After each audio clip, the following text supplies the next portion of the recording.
আইন শৃঙ্খলা পরিস্থিতি নিয়ন্ত্রণে রং না দেখে পুলিশকে কড়া বার্তা মুখ্যমন্ত্রী শুভেন্দু অধিকারীর। সেই মতো অ্যাকশন মোডে পুলিশ, জেলায় জেলায় ধরপাকড়, একের পর এক তৃণমূল নেতা গ্রেফতার, বিজেপি কর্মীও রেহাই পাননি।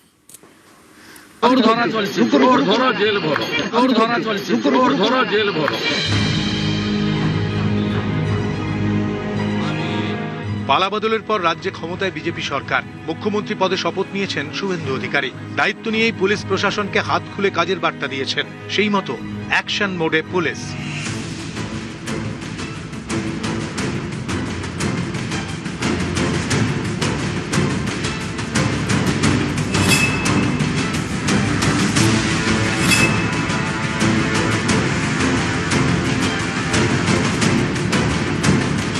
তোলাবাজির অভিযোগে গ্রেফতার তৃণমূল কাউন্সিলর শান্তনু মজুমদার। তিনি উত্তর 24 পরগনার বরানগরের 14 নম্বর ওয়ার্ডের কাউন্সিলর।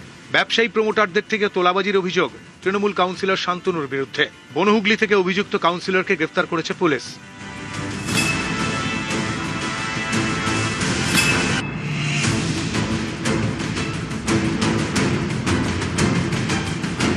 জলপাইগুড়িতেও অ্যাকশন মোডে পুলিশ।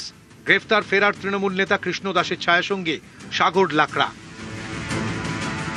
পালাবদলের পর 5ই মে জলপাইগুড়িতে বিজেপি কর্মীদের মারধরের অভিযোগ। আঙুল ওঠে জলপাইগুড়ি সদরের তৃণমূল প্রার্থী কৃষ্ণ দাসের দিকে। 35 জনের বিরুদ্ধে থানায় অভিযোগ দায়ের হয়। 4 জনকেও গ্রেফতার করে পুলিশ। পালিয়ে যান কৃষ্ণ দাস সহ বাকি অভিযুক্তরা। পলাতকের তালিকায় নাম ছিল সাগর লাকড়ারও। তাকে বুধবার গ্রেফতার করে পুলিশ।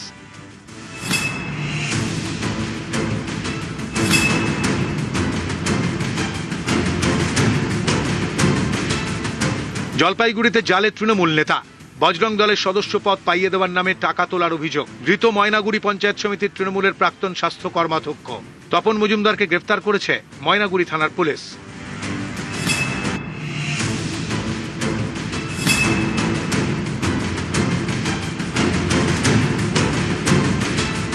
কোচবিহারের দিনহাটায় পুলিশের অ্যাকশন। গ্রেফতার তৃণমূল পঞ্চায়েত সদস্য। আগ্নেয়াস্ত্র সহ নেলপুর ঘাট এলাকা থেকে তৃণমূল পঞ্চায়েত সদস্যকে গ্রেফতার করেছে পুলিশ। ধৃত তৃণমূল পঞ্চায়েত সদস্যের নাম রণজিৎ দাস। 7mm পিস্তলের পাশাপাশি তার থেকে 4 রাউন্ড কার্তুজও উদ্ধার হয়েছে।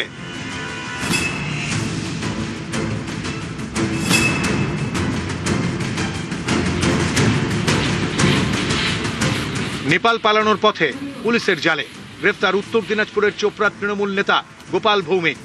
দীর্ঘদিন ধরেই একাধিক মামলায় অভিযুক্ত ছিলেন তিনি। অভিযোগ একাধিক মামলায় নাম জড়ালেও দাপটের সঙ্গেই এলাকায় ঘুরতেন তৃণমূল নেতা গোপাল ভৌমিক। রাজ্যে পালাবদলের